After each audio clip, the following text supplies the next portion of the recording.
What are the things that you've learned during this tournament as a captain? The range of emotions that you have to control, this sort of limelight, the sort of distractions, etc. The biggest learning is to stay off social media. That's honestly, I mean, it sounds funny, but it's so important to stay away from those things, to connect to the things that that matter, the things that a sportsman needs to take care of. You know, connecting with yourself within, taking a bit more time to do stuff which you don't normally get to do, and stay away from everything. It's tough, but you have to make that sort of effort to stay in a good zone and a good mindset, to be happy playing second fiddle in a big tournament like this, throughout in all the games, to be you know, thinking about bouncing back after a setback. All those things I've learned a lot, how to handle certain things. And that can only happen when you're able to connect with yourself first. If you're too distracted listening to too many suggestions or, you know, praise or criticism, then you can't focus on what you need to think as a sportsman first, to be able to lead the team and then help the others in the team as well. So yeah, that's probably been the biggest learning, to be able to maintain that balance nicely has been a good thing for me. How relevant is the first game that you played at Edgbaston between yourselves and Pakistan? And are you confident that this final could probably showcase again the best of Pakistan and Indian cricket together, given that you don't play series against each other, that perhaps a positive message for the future could be there too? I don't see any relevance of the first game here, because you can never tell how a particular team starts a tournament. Some teams start very confidently and then they fade off. Some teams might not have the best starts and they come back amazingly, which Pakistan has done. So everyone is aware of the kind of talent they have in their team, and on their day they can beat any side in the world.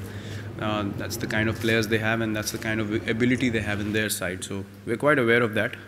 But at the same time, neither are we too intimidated, or nor are we too arrogant about what we are doing. It's important to maintain the balance of being confident in your own skill and what you're doing as a team. Yeah, I'm sure it's going to be a very good, you know, very well contested match. Both teams obviously want to win the final. They've worked really hard to be where they stand in the final, and I'm sure every player is going to come out and give their 120%. And if 11 players from both sides end up doing that, it's going to be exciting encounter. So no, I don't see any relevance of the first game in this one. Hardik Pandya gives the team a certain balance, but he's also at times targeted by the opposition. How tempting is it to perhaps go in with a Mohammed Shami in a game like this? Not looking to change too many things, because I've said this before. I would any day back a guy like Hardik, who provides you so much balance in conditions that, you know, he can be effective as a bowler. And his batting is priceless. I mean, if you're chasing a total and you need 8 and over and you've lost wickets, here's a guy who can still win you the game. That's the kind of belief he has in his ability, and we have that belief in him. So, you know, he can give you a match-winning performance in any game that he plays, and a gun fielder as well. I mean, I've said that it's very hard to find a package like that. So, you need to back, you know, guys like him on a regular basis, and you will get those results where the team is in crisis and he stands up and gives a match-winning performance. So far, he's been really good in the tournament. You know, when he bowls well, it's a total relief for me as a captain, because he can get you 7 good overs, he can get you a couple of wickets as well, and then with the bat in the field, we know anyway. So yeah, I would not think of changing anything at this particular stage. There won't be any social media when you get in the middle tomorrow bothering you, but there will be more than 1 billion people watching every move you make. Can you give an insight to a sort of normal person how you deal with that attention? It's been quite a few years I've been dealing with that, so nothing new. Honestly, you can't think of those things when you step onto the field. It's again, I know there are expectations. I know there are people that expect the team and myself to do well every time that we play.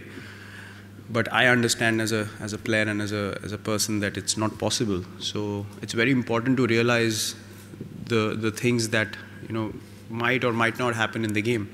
and you have to be close to reality. You can't live in, you know, a dilemma and then think on those lines where you end up thinking what people are expecting back home. You can't focus on what you have to do on the field. So this is a part of, you know, being an Indian cricketer, and then having performed for a few years, obviously expectations go up. You have to find a way to deal with it. You can't ignore it. You know, you have to maintain a balance and then focus on what you need to do on the field. So I think I've been able to strike a good balance till now, and yeah, I'm sure I'll be fine for tomorrow.